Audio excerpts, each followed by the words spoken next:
অনেকের মনে একটা প্রশ্ন জাগতে পারে, আমরা হাঁস মুরগির ডিম থেকে কিভাবে এত ভালো হ্যাচিং রেট পাই। হ্যালো এভরিওয়ান, আসসালামু আলাইকুম। আমি আসাদ, মানিকগঞ্জ থেকে। আমি যে কাজটা করি ভালো হ্যাচিং রেট পাওয়ার জন্য, ডিম বসানোর 4 থেকে 5 দিনের ভিতর ডিমগুলোকে ক্যান্ডিলিং করি। প্রত্যেকটা ডিম ফোনের ফ্ল্যাশ লাইটের উপর বসিয়ে বা ধরে এভাবে কিন্তু দেখি কোন ডিমটার ভিতর হচ্ছে বাচ্চা হয়েছে আর কোনটার ভিতর হয় নাই। যেটার ভিতর বাচ্চা হবে না সেটাকে হচ্ছে দ্রুত সরিয়ে ফেলতে হবে।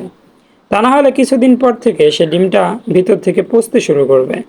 আর পচতে শুরু করলেই আমরা সাধারণত খালি চোখে দেখতে পারি না, একটা ডিমে কিন্তু কুটি কুটি হচ্ছে ছোট ছোট লোম ছিদ্র থাকে, যেদিক দিয়ে হচ্ছে ভিতরে পচা দুর্গন্ধটা বের হয়। আর সে ডিমের দুর্গন্ধটা বাকি ডিমের ভিতরে যে ব্রণগুলো থাকে ওরাও কিন্তু আবার সে ডিমের ছোট ছোট ছিদ্র দিয়ে অক্সিজেন নেয়। অক্সিজেন নেওয়ার সময় সে দুর্গন্ধটা যদি ওদের ভিতরে চলে যায়, ওরাও কিন্তু আস্তে আস্তে মৃত্যুবরণ করতে শুরু করে।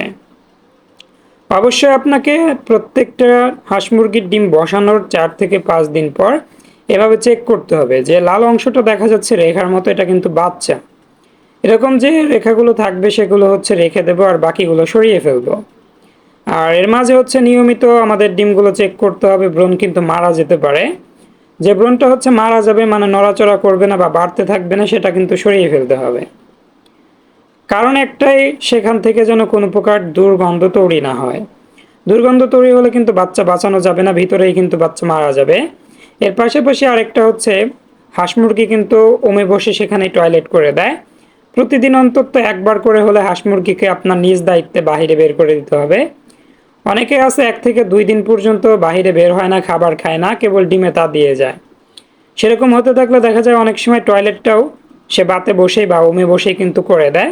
ওমে বসে টয়লেট করলেও কিন্তু সে দুর্গন্ধের কারণে ডিম নষ্ট হয়ে যেতে পারে। ডিমের গায়ে কোনো প্রকার ময়লা থাকলে ডিমের ভিতর বাচ্চা মারা যেতে পারে।